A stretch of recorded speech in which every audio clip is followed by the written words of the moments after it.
Kids. I know This is what I say about children. They ruin everything.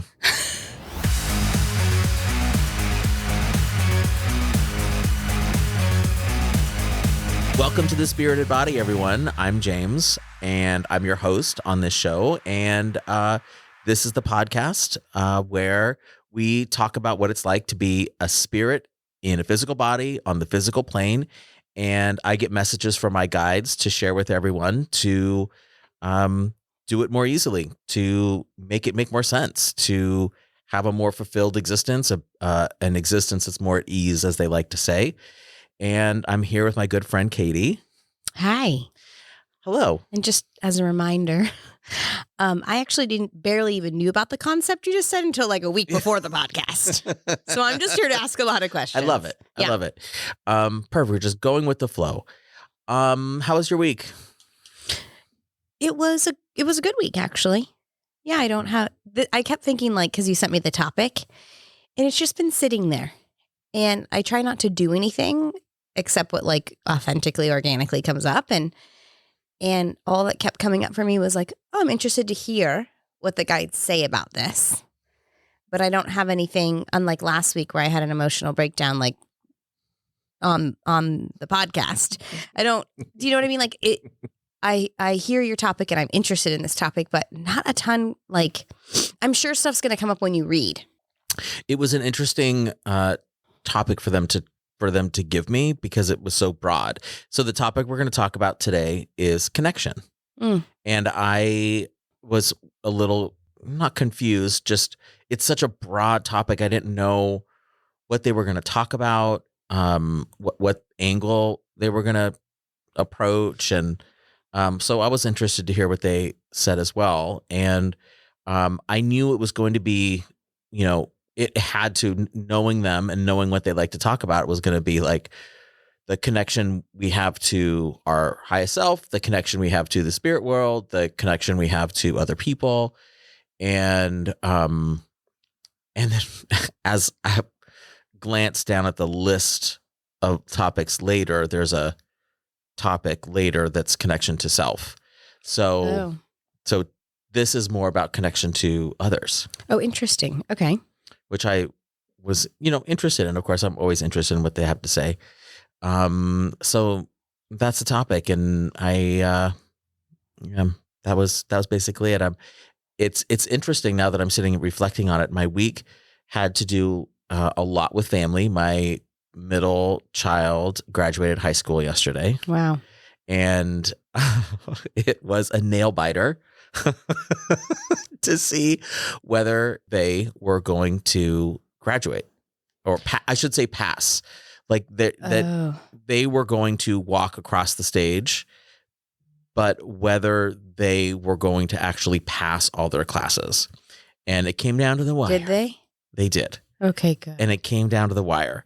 And so that was one thing that happened. And the second thing that happened is because of the messiness of my split and continued relationship with their mom, a lot of things came up with my oldest son in terms of him going back and forth between families and me not wanting him to be in that role and telling him, stop doing this because it's not your place.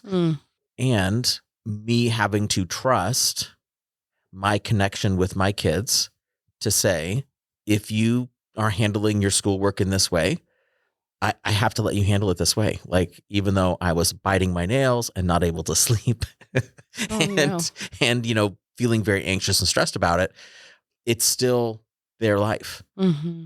They're 18 and I don't have as much control of that situation as I would like. Even though it really is not going to suit them. And then same with my older son. I have to trust my connection with him to say, you get to explore all of these other facets and decisions that you're making and decisions that I made and regret, but it's not for me to forewarn you. I can talk to you about them. I can listen to you. I can tell you what my experience was and is, but what value is that? And I have to trust that connection with them, even though the connection that my guides talk about isn't quite the same, but I do have to trust and lean into that connection I have with them. Even though they may veer, which is that's a scary place to be as a parent. Yeah. I'm still sorry for all my book things that I'm always like, I'm in this book. But I'm so stuck on this book, Seed of the Soul. I only read like one chapter every 3 days. And then I go to like the study guide because I'm like, I really, like, it has to seep in. But I think I maybe mentioned this last time just about this idea that when you're able to separate the soul from the personality is the expression of the most human form versus the soul. And I have just had curiosity around how that works with my relationship with my kids, because when I show up and I have like expectations of what they'll do so that my reflection is a certain way, then I'm like, oh, that's my personality trying to navigate this human experience with their personality versus trusting, right, in this soul connection that my children chose me as their parent. And we have this like soul journey together, but the human personality side of it gets in the way. And so that's what's most complicated as a parent, I think, is to be able to separate those things. It's very intertwined. Yes. And I think, they talk about this and they have a word for it, which I really, really, really, really liked. And I'm excited to share it with you in the channel, which we'll get to. But that idea of personality versus soul, or capital YOU versus we talked about that one. Yeah. YOU. And really, everyone just wants to be recognized and seen. And as a parent, I think our main job is to recognize the capital YOU in our children so that the lowercase YOU can develop. Yeah. Oh, man. It's hard, though. Yeah, it's... Because, again, we can't stay in an enlightened state all the time. So those... Yeah. I'll be lucky if I get a minute on this podcast, let alone every day. And so keeping that in mind, like, there are going to be those times where you're like, why did you say that to that person? That's not what we talk. And that just stuff is natural. And we have to learn to let that go. Have the process of like thinking that their response doesn't reflect on me. I know, it's so hard not to take it personally. It's so hard. Yeah. Kids. I know. This is what I say about children. They ruin everything. It's because they're just triggering you all day. It's like, that's just what their job is. Yeah. And you know, I love my children. And I tell this to new parents, and I shouldn't, but I'm like, I'm Mr. No Holds Barred. And I don't mean this in like a terrible way, but there's not one part of your life that your children do not put a damper on. I mean, this is not to say they don't love them and they completely change your life. And so like literally your old life doesn't exist in any way, shape, or form. That doesn't exist. Yeah. And so. Oh yeah, that's gone. And so your children kind of ruin every aspect of your life. And then you build it back. You are required to then build it back up around your children. Yeah. You don't have a choice. I mean, and that's kind of what, and you know, in the book, he talks about like reverence being the opening space from that connection of the personality into the soul. It's very fascinating. And lately I've just been curious about like, how can I have reverence in this? And because my older daughter has always been more challenging for me, but it's so interesting. Like, I've just been really sitting in, well, if there's something that's not right in your connection or that's not flowing, especially like with your kids, like I'm kind of just I don't know why I'm this way, but I'm just like, that's my fault. So like, it's not her responsibility to do anything about that. She's 9. And so she and I have had like a really fascinating transformation in our connection. And I think part of it is just that I'm like, who is this soul? Versus like, because I've had a number of like psychic medium, including you when she was first born, tell me like, she's going to have a hard time in the human world. This is not a comfortable space for her. And so I'm growing to appreciate more of her like soul essence. And like, it was really fascinating. Even, I didn't tell you this before, but like even, we had that tragedy at the Texas school, and my daughter's school sent out an email talking about like, this is not appropriate discussion for young children. And they had, some developmental psychologist links to some articles around how we can navigate this if it comes up. But like, really, it's not a time to have the news on and stuff. They're 9. And we don't anyway. So I was like, okay, that's great, but I did forward the email to our family because like they'll always have the news on or whatever. And I'm like, it's probably not appropriate time if Ellie's at your house to do that. And I just didn't say anything. I just forwarded the email. And then my mom called me and she was like, oh, I got your email. We don't have the news on or anything when she's here, but I did want to mention something. And I said, okay. Let me sit down. And she said, about a week ago, so before this incident, before this tragedy happened, Ellie was at our house. And when she was spending the night, we like to say a prayer with her. And I said, okay, that's nice. And she said, but this time she was very adamant that she was going to say the prayer. And I said, okay. And she said that she really wanted to pray for all the boys and girls to be safe from guns. But like, we don't talk about guns in our home, right? And she doesn't have any access to the news. And this was before this happened.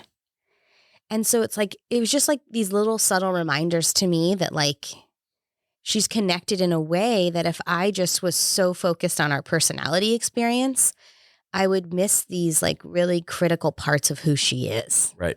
And so it was really intense to hear about that. And then my poor sweet mom with, her rooted religious beliefs, I was like, there's more than just these rules, Mom. Like people can know things that we actually don't know. Right. They can have premonition, they can have messages, and she was a little bit on board, but it's just that reminder that like we think that because we are an adult that we know better. And the reality is that is our ego and that is our personality trying to lead the show. And when, I don't know, for me, I've just been able to feel this shift coming from that space. Now, it's hard to come from that space all the time, but it's fascinating. And I think, and I know what they're asking us to do is have that with everybody. Oh, man. So I would love to do that. Help me. Everyone would. And I want to say too, if anyone out there is listening closely and hears the jingling of ice, it's because we're enjoying our iced coffee beverages that we do. It's one of our pleasures on Saturdays. Podcast day. Yeah. So sorry, not sorry. I hope it's not too distracting, but we're going to enjoy our caffeinated beverages. Okay, so let's start the channel. Yeah. What do you think about that? I'm interested to see what it's going to be now that you've already kind of said it's not going to be about connection with self, because that was one of the thoughts I had. But yeah, let's. Okay, so this again is from the Council of Light. We welcome you back into this energy stream of consciousness and learning, and hope that you are achieving your goals and expanding your ideas of your existence on this planet. It gives us joy to express to you the knowledge that we hold of the happenings on your planet and how the processes occur. We are hopeful that you can use this information for easing your existence on the physical plane and to increase the vibration of all around you. We can feel the tension that exists on your planet as your world and existence seem to be pulled further and further apart into right and wrong, empowered and disempowered, free and unfree. We are hoping to speak on this. Understand that many on your planet have experienced an existence that is primarily based on contrast and have not been invited to or challenged otherwise. Their markers of success have centered around physical gain, and even their religious beliefs and understanding of the energetic world and the afterlife are based on right and wrong, achieving a standard, and creating difference. These ideas will always bring violence because they are not self-sustaining on their beliefs alone. The absolute truth is all have merit and all have equal access to the energetic and spiritual realm equally. There is no guardian. Violence will be needed to create fear and obedience in this belief system. It cannot be any other way, as one's innate connection will always poke through and make itself aware, causing one to question the need for gatekeepers and rules that define better and worse. This explanation is shared to only help explain behavior you witness, which attempt to enforce belief systems. We also use this as an entry point to speak of connection. more specifically, your ability and calling to connect with everyone around you. This connection is not one of absorbing beliefs or adopting them. Connecting does not mean endorsement or agreement. It is recognizing other, observing other, appreciating other. You would expect nothing but the same from them in return. Think of your most hurtful experiences with others. Many, if not all of them, revolve around not being seen, heard, or recognized. This is a common experience on your planet and in our relationships, each person vying for recognition. The simple truth is that both of you can feel recognized. This is the ideal that needs to be pursued. Connection is missing on your planet. We invite you to examine your life and relationships and observe how much time you spend acknowledging and recognizing the full person that is in front of you. How much time do you spend appreciating and understanding the person across from you as the collective conglomeration of experiences, thoughts, traumas, and ideas that led them to the very point where they are interchanging with you? Can you know the full list of unseen interactions that they have had that make up their life? This is an impossibility. But to truly connect with another, you must be open to that past, acknowledge it, and respect it. The other person must be valued and seen for who they are, not what they believe or why they believe it. Even the person that behaves differently, believes differently, does not wish to do you personal harm. They are reacting from a set of beliefs and ideas and experiences that are informing them. The person who experienced those situations is the person that needs to be connected with. You have all experienced joy, sadness, loss, elation, frustration, and isolation. Those common experiences are the similarities that we should connect through. Understand that the experiences of others are the same as the experience for yourself. These are the common experiences on your planet. Separateness is the common experience. How each of you react from that separateness is unique to your life experience, but the part of you that experiences the emotional highs and lows is the same. This is the common thread that truly connects.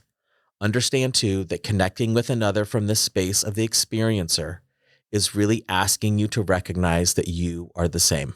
The act of recognizing other that is different is asking you to recognize the other in yourself, the parts of you that you wish to release or not take accountability for, the parts of you that are short, aggressive, frustrated, and reactive. Connection to other is really a call to connect and recognize in yourself. This is a twofold problem.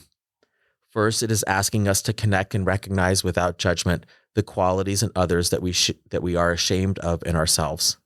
Second, it is asking us to be brave enough to allow others to recognize those things in ourselves. Opening yourself up to connection to another through recognition of them as experiencers is asking them to do the same to you. What is it that you want to hide? What is it in you that you feel cannot be seen or recognized by another? These areas that you try to hide and protect are the very barriers to allowing full connection. This is at the heart of the matter. The threads in each of you that you do not feel comfortable exposing prevent the choice to connect and view others' thoughts through the lens of a fellow experiencer. Do not misunderstand us. This desire to protect yourself from exposure does not prevent connecting to others as we are asking. It gives the appearance of that, but it is the exact opposite. Connecting to others in this way will eliminate the desire to hide yourself from others. It will lead to greater understanding and acceptance of yourself. The reverse is true as well.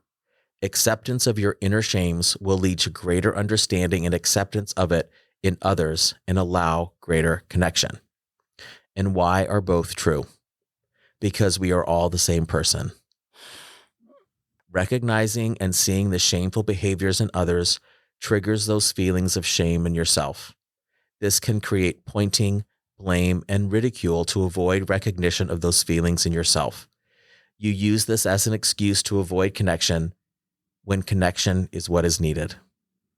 We do not expect deep levels of understanding and connection to sweep over the planet in an instant, but start with small connections in your daily life that recognize those around you as experiencers of this planet just as you are. What they choose to do with that experience may not look like you, but the experiencing is the same. Can you see that? Can you recognize that? This is a small task, but will have significant changes to how you treat others and yourself. This small change will energetically invite others to do the same. We hope that this will seep into your consciousness. We hope to give you the word and ideas and vibrational messages adequately to encourage this change that is needed on your planet. Remember, there are no mistakes. Appreciate and recognize your fellow experiencers. I'm going to need some explanation. Right off the top, I'm just going to say I love the idea of the word experiencers. I do too. It makes it so that our personality side can better understand it. Yeah. Like we are all just different spirits on this physical plane experiencing the same things with a different lens. And then we just judge the other's experience that then creates the disconnection. Yeah. And for me, it's much easier to look at somebody as an equal or as just as valuable to me if I know and understand they're just experiencing the same things I'm experiencing. They're just it's like walking if you're hiking, right? And you see other people hiking. Everyone that is out hiking, on the rare occasion that I choose to do it, they're all so like, hey, you're hiking too. You're hiking the same trail. Isn't this amazing? Yeah. I mean, have you ever been hiking and someone not been like that?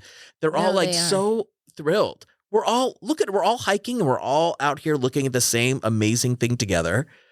We're all experiencing the same thing. But life is just like that. Life on this planet is just like that. So where do you think we go wrong in this? Well, because it's what's hard for me is like these concepts mostly make sense, right? But then like it's a Tuesday at 3:00 and you're triggered. Like, do you know what I mean? Like in the day-to-day practicality of it, is that just my human mind that just wants to better? Yeah, because I think we all have those moments where we need protecting. Right? We need to rally. We need to circle the wagons. We need to rally around ourselves because we've had a long day, because we had a meeting that didn't go the way we wanted to. We had a frustrating encounter with somebody, right? Like we had a moment. And now it's like, I need to feel better about me. And that tends to lead us into, I'm good in this way and other people are bad in this way, or I'm better because blank. And then you're short with people. You're aggressive. You're like, I don't want to be part of this or whatever, however it plays out. But I think that's an important, but I think that's what happens. We dip into that contrast. Like I need contrast right now because I feel bad. And I think that's our default. Right. But I think what this is asking us to do is the opposite, to say, no, you need communion. Okay. So I'm going to pose a question. Okay. How does that communion exist? For instance, let's say between people who have like really fundamental different beliefs. Like I could give the example kind of what's going on in our culture right now. Like somebody who is absolutely sees the human rights and pro-choice, and then someone who is, regiment, like religious in their beliefs around like anti-abortion. Like how do those people connect?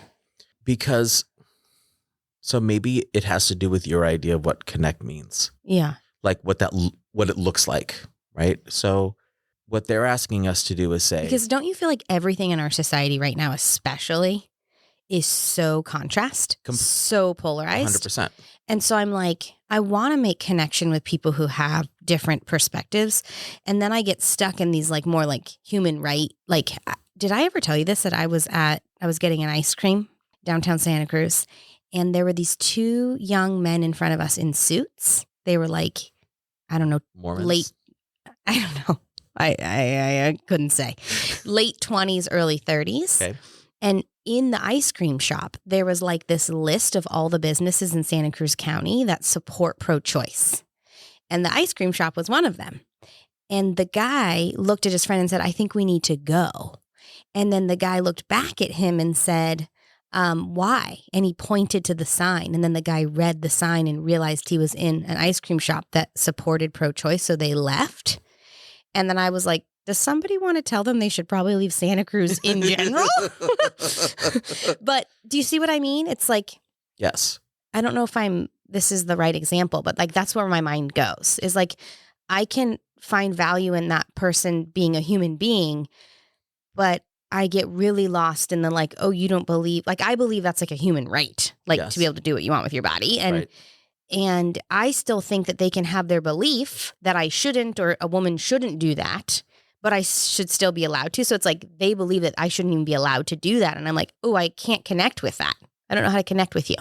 I think what I would say is that we're not asking you to connect with them and have a meaningful relationship with them. Just recognizing that it's like just about the recognition. Yes. It's about understanding that that is an experiencer of your planet in the same way that you are. Yeah. In the exact same way. And their exposures have led them to where they are and their decisions and their behaviors, just like, and like if I was born into that as a soul, into their human experience, I would actually be at the same place that they are. You would be in the exact same place. And you are not going to gain a physical, a 3D world, physical planet world agreement, connection with that person.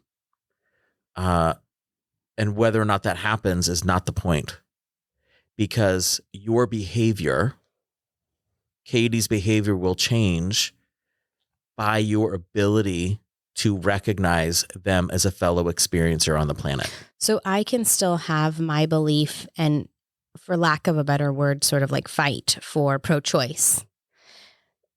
And these men can have their opinions, and it's not my job to like decide that I can't have connection because of their belief, but rather to see that every little thing that has happened to them in their life, in their experience, has led them to this belief. And they're just experiencing something different. That seems different, but is still an experience. It's still comprised of the same types of experiences, the same types of emotions that make up our physical experience. And they're not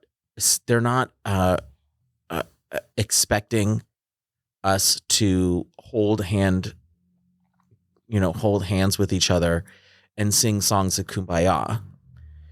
But what they're saying is the tenor of everything will change the second at least one party recognizes the experiencer in the other. Okay. And that's what they're saying is missing. And that's what they mean by connection. Connection doesn't mean agreement. It doesn't mean endorsement. Connection means I recognize you as a human, and I recognize that your experiences. So let's talk about those experiences. Okay. Let me share my experiences with you. I don't have a hope of changing your mind, but maybe if we understand each other on a human to human, on an experiencer to experiencer basis, we can share information that's going to soften you and soften me. Okay. And that's what they're saying, because that doesn't exist right now. Right now it's I'm better, you're wrong, I'm right. And that's not going to get anywhere. That's not going to change anybody. Yeah. It's just not. And the people that are experiencing the kind of life experiences where it's right and wrong, I'm better because I. Yeah, that's hard. That's hard. That I'm describing my parents. Yeah. I am where I am because I am successful because I believe in God in this way. I believe in these rules in this way. And that makes me better than. I'm a better parent than. I'm a better person than. I'm a better citizen than. That is what their entire belief system is based off of. I mean, think of Christianity in general, and you want to think about the religion specifically, Catholicism, which I have a lot of experience with. It's you can't get to heaven except through this one belief. Yeah, So you can't be good. You can't be valuable except for one belief. And I believe it, so I'm more valuable than you. yeah. I mean, And so what they said here is, I'm going to read it. yeah. Understand that many on your planet have experienced an existence that is primarily based on contrast and have not been invited to or challenged otherwise. So when you're in the community, when you're in a religious community, let's say, religion's an easy one to pick, and all your friends and all your reference point are that same religion, you're never going to be challenged. Yes, you really aren't challenged. And so their markers of success have centered around physical gain, and even their religious beliefs and understanding of the energetic world and the afterlife are based on right and wrong, achieving a standard and creating difference. They're different than us. Doesn't matter the group, right?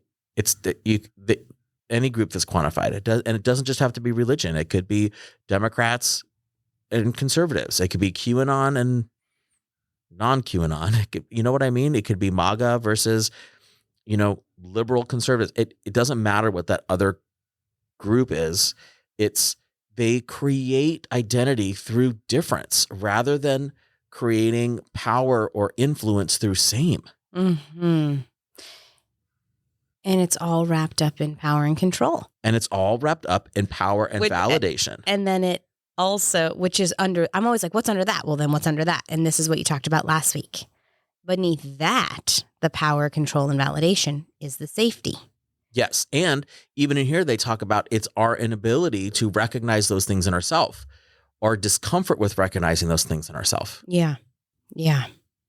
That's and I have to put myself up because even though I feel insecure and I feel lost or I feel inadequate. So I'm going to create the difference between someone that's really inadequate on the outside and me who's inadequate on the inside, but maybe more doesn't show it on the outside. Mm-hmm. And so I can suppress those feelings of inadequacy by putting them in others and identifying them in others.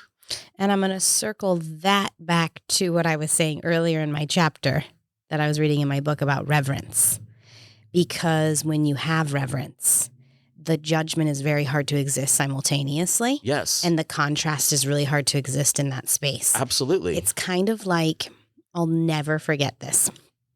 It actually is shocking to me because my stepdad has a significant amount of reverence for life. Like I've actually never met anyone like who has more reverence for life. And then I'm like reading myself up because I'm like, you had this example of reverence and you maybe absorbed 5% of it. No, but anyway, so I'll never forget my grandmother had died. And this was, I don't even know how many years ago. I'm not good with time. And we were at the church and they were bringing her casket down these big flight of stairs. And everyone was very upset. And my stepdad looked over at the casket and said, wow, what a beautiful casket. And everyone around him felt so shocked by that. And I was like, I understand that like death is very difficult. I've had to deal with probably, I've had to deal with death a number of times. But what he did in that moment was he took out the judgment of bad, sad, like all these human experiences, and he just lived in the reverence part of it, which I am now understanding through that reading and you reading this, that like that is the point of connection that we can actually have. That is sort of the antithesis to the I'm better than, this is the right way. It's like that one intersection can like really make people feel seen. And I mean, what is someone gonna get mad at him for saying that's beautiful? You know what I mean? Like you can't do that. I mean, it's just not it's not a normal reaction. I'm sure somebody could get mad at him for saying it. Really? Yeah. I mean, probably, but do you see what I mean? Like, to me, it's just like, that's all coming together in my mind a little bit. Yes. Like why that is so important, yes. Because it's a pattern interrupt to that cycle of this is the belief, this is the polarization, this is the judgment. Yes. And this is the other thing that I really took from this was these ideas will always bring violence because they are not self-sustaining on their beliefs alone. So there is an endpoint to which you can constantly say, I'm better than because. Talk more about that. So, like, if you have a belief system that's based around right and wrong, achieving a standard, creating difference, that philosophy, idea, belief system will always lead to violence. I mean, we see that every day. Yes, because it's not self-sustaining, because it's not true. And there's no way to sustain the belief in it without creating violence. I can see, okay. So I can see, like, I guess there's so many politics going on right now. But can you help me? Like, can you give me an example of the violence that would come from somebody who believes in pro-choice? Because I'm doing my own human thing where I'm like, oh, the people who have these beliefs are less violent than the people who have these beliefs. I got it. I don't know if I would say less violent. I would say in the instance you're talking about, and I do have to say my bias here is that I am pro-choice too. But my understanding, and I'm going to talk about my belief system. I can't really talk about how other people believe in pro-choice, but that is just that. I am pro letting someone choose what they want to do. I'm not an abortion advocate. I am a choice over your own personhood advocate, which is different than saying you can't do something with your body. Yes. Do you understand? Yes. So when I think pro-choice, I think, hey, just let the person decide for themselves. It's truly a pro-choice. That isn't like necessarily. That's not a limiting belief. Okay. I hear what you're saying now. It's not a right or wrong. So they're right. It's not a right or wrong. It feels very right. Yes. Then why does it feel so good? Well, because you're acknowledging that everybody has a sovereignty over their own body and over their own personhood. Everybody has sovereignty over their own body and personhood, and it's recognizing that. Yeah. And the other side is right and wrong. I know what's right. You don't. I know what's right. You don't. That is not connection. Yeah. That is difference.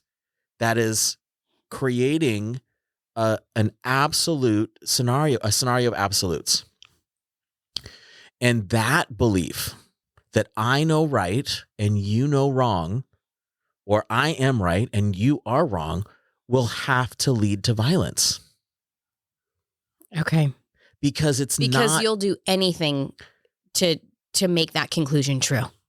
And not only because it won't be true on its own. Because it's not true on its own. Yeah. So you will go to any length, kind of, and that's where the violence can stem from.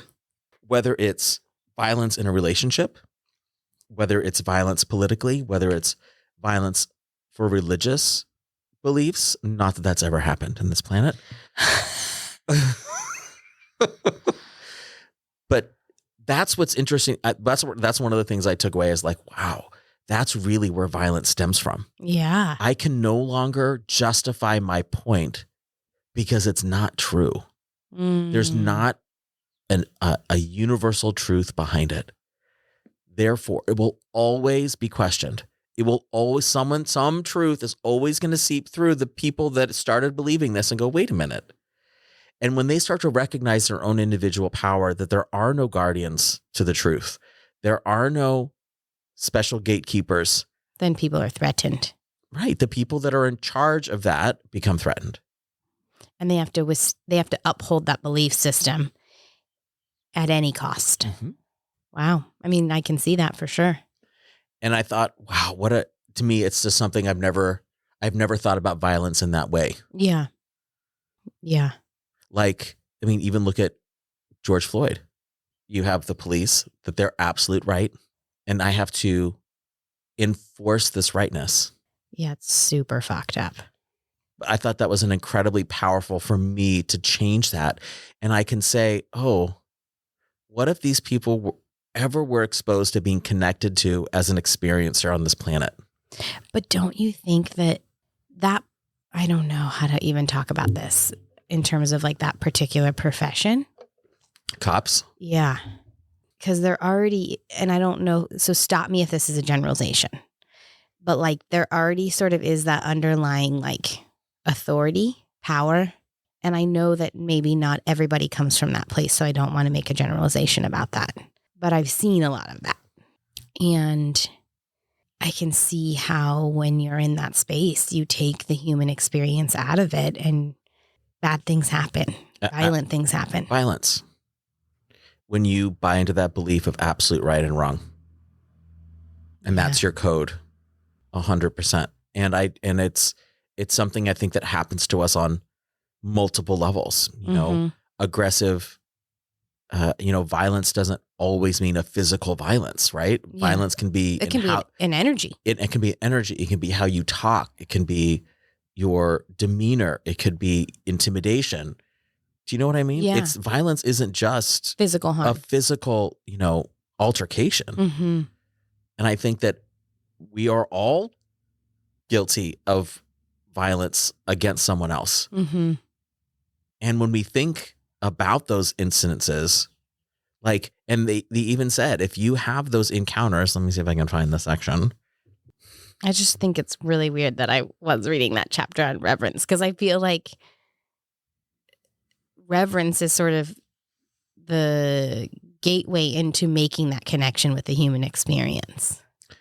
When you have like a really deep respect for life itself. Yep. Then you're able to see those other parts. And when you're not in that space, I can see how as humans, we like only see the parts that are contrast rather than all the parts that make up the person and the soul and their existence. Right. And think if you're in an encounter with somebody where you are more focused on standing your ground and stating your beliefs and contradicting theirs and trying to show them that they're wrong, and how that dynamic would change if you energetically even were like, this person has had a whole history of life.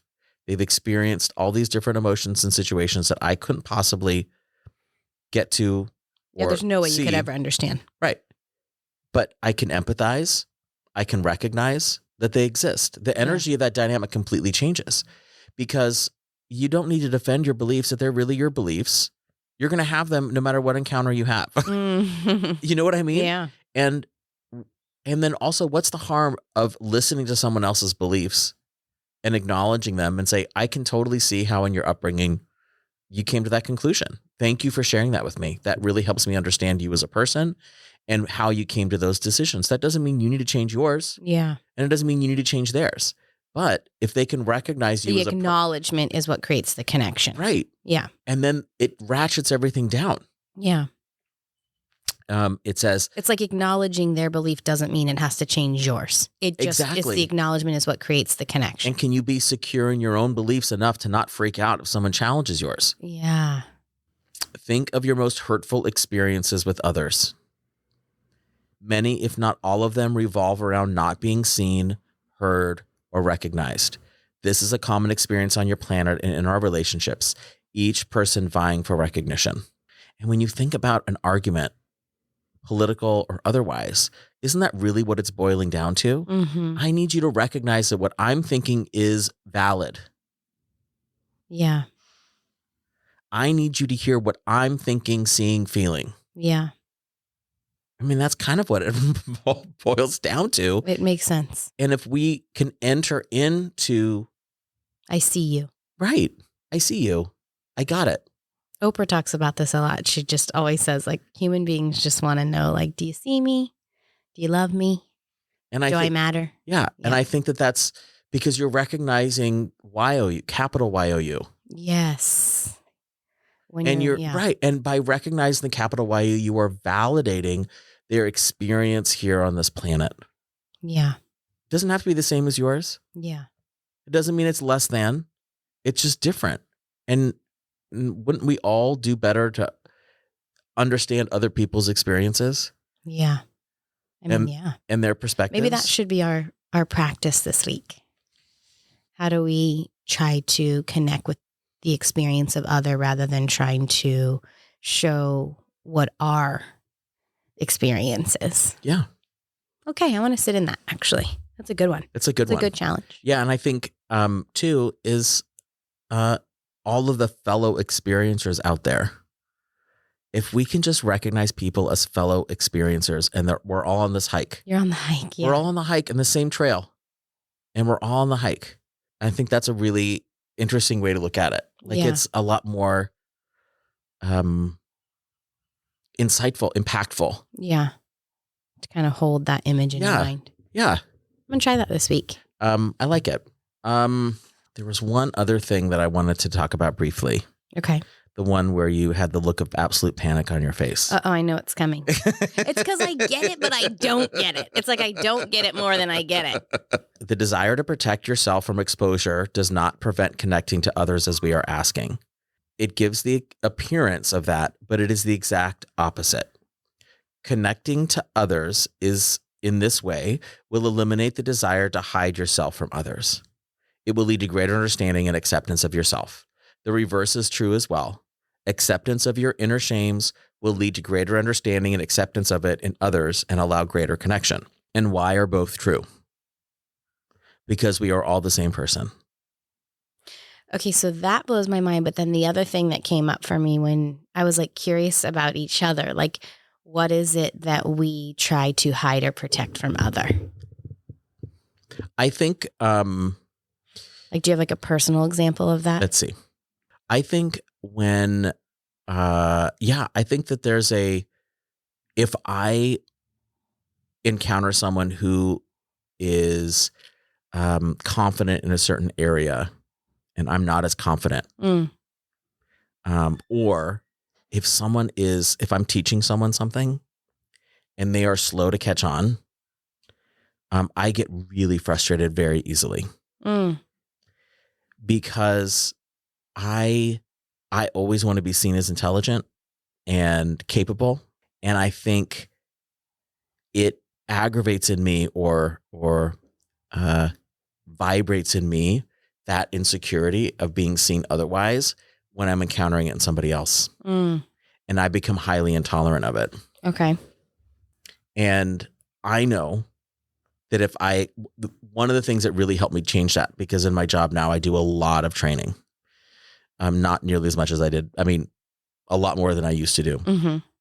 And that was a really challenging place for me to be. I'm like, oh my God, why don't you just get this? This is so simple.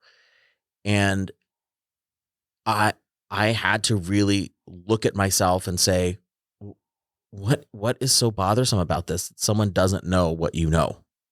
Like, why is that such a big deal for you? Yeah. And it's because I want to be seen as smart. And because I want to be seen as smart and capable so much that I devalue other people that aren't. Oh, interesting. Automatically, right? Yeah. Unconsciously. And so I had that conversation with these people just don't know it. That doesn't mean they can't learn it. It doesn't mean that they're incapable. They just don't have the same experiences as you. They don't have the same learning opportunities. They didn't have the same mentors, the same classes that you went to. They didn't read the same books. They didn't have the same treatment experiences, all those things. Yeah. And that is what led to a big shift in how I teach people. Yeah. And how I'm able to teach people, because I recognize in myself what was going on. And because I can change it in myself, I'm able to accept it in others. Yeah. Because I was able to recognize it and accept it in myself. Wow. You were able to have the contrast that they're talking about in your own mind so that you could step away from it. 100%. Yeah. And recognize that there was something else going on. Like, it's just a person trying to learn. Yeah. They're coming to me because I know what I shouldn't be. They just want to get from point A to point B. Yeah. And I can help them get to point B. Yeah. Interesting. I would say, I'm trying to even think, like, I would say mine is more centered around getting it all right. And like, not getting in trouble or being perceived as like a bad person or being perceived as someone who like has ill intention. That's like, those are the, you know what I mean? Like, I don't know if it's partly I'm always trying to think about like, why is that, right? Like, is it partly because like women are trained to like, don't be angry and don't be mad and don't have this spectrum of feelings? But I definitely get really triggered in like if somebody thinks that like I did something wrong, that maybe that wasn't my intention, or making mistakes. Making mistakes is a big one. Like I have just like a really hard time. Like Because I don't how does it make you feel when you make a mistake? like, okay, it makes me feel like that's the stamp that's going to be put on me. That's going to overtake all the other parts of me. Does that make sense? Mm-hmm. Like that's going to be the label. And so when other people make mistakes around you, ironically, I'm more forgiving of. no, well, we talked about forgiveness last time. Yeah. But does it trigger in you? Does it trigger in you any discomfort when people make mistakes around you? I'm talking simple mistakes that you're like, you should have caught that. Yeah, I will probably get more annoyed than the average. Yeah. And so being able to recognize that in others or in you so that you can recognize it in others more, or at least recognize it in others so you can recognize it in yourself more. Yeah. Yeah. The mistake one is like a big one for me, but I had kind of just figured that out in this moment around like, it's because then I'll get that label. Right. And so why does that even matter if one person on the world thinks this? Do you see what I mean? It's Yes. like, who cares? Like it's the me feeling the security in my truth of who I am innately as a human being and not allowing the mistakes to define all those parts of me, because those are not all the parts of me. Those are a few parts of me. Right. And not even the best parts, and not even the parts that people would describe. I know. That inner critic, man. Pretty bad. Oh, yeah. She's pretty bad. Well, I mean, it's bad on everybody, I think. Yeah, I think it's a fascinating concept. Yeah. To understand that the thing that limit connection or create differences are often the things that we are triggered by in ourselves, like the things that we are ashamed of. Things are just like reflecting back at us all the time. Yes, because we're all the same person. I feel like that's a whole entire episode. It's a large concept, but I think the point they keep bringing up is we are, even at the very least, if we just understand that we are the same, meaning we have the same experiences, we are the same person, meaning we just are created the same way, we have the same makeup, we live in the same world, we experience the same feelings, that fundamentally we are not different. Yeah. It's that concept of like, we're more alike than we are different, but Yes. we all live in the contrast and the polarization of the differences. Yes. And their point really is that we are exactly this, that we are all this actually one large being. Yeah. Fascinating topic. I'm going to try to go through my week with this like fellow experiencer. Yeah. I think that's really, maybe we'll check back in next week. I love that. Okay. I love it completely. All right. So fellow experiencers out there, try to appreciate your experiences that you encounter in your daily life, and we will see you next week. I'm James. I'm Katie. Have a good week, everyone. Bye. Bye.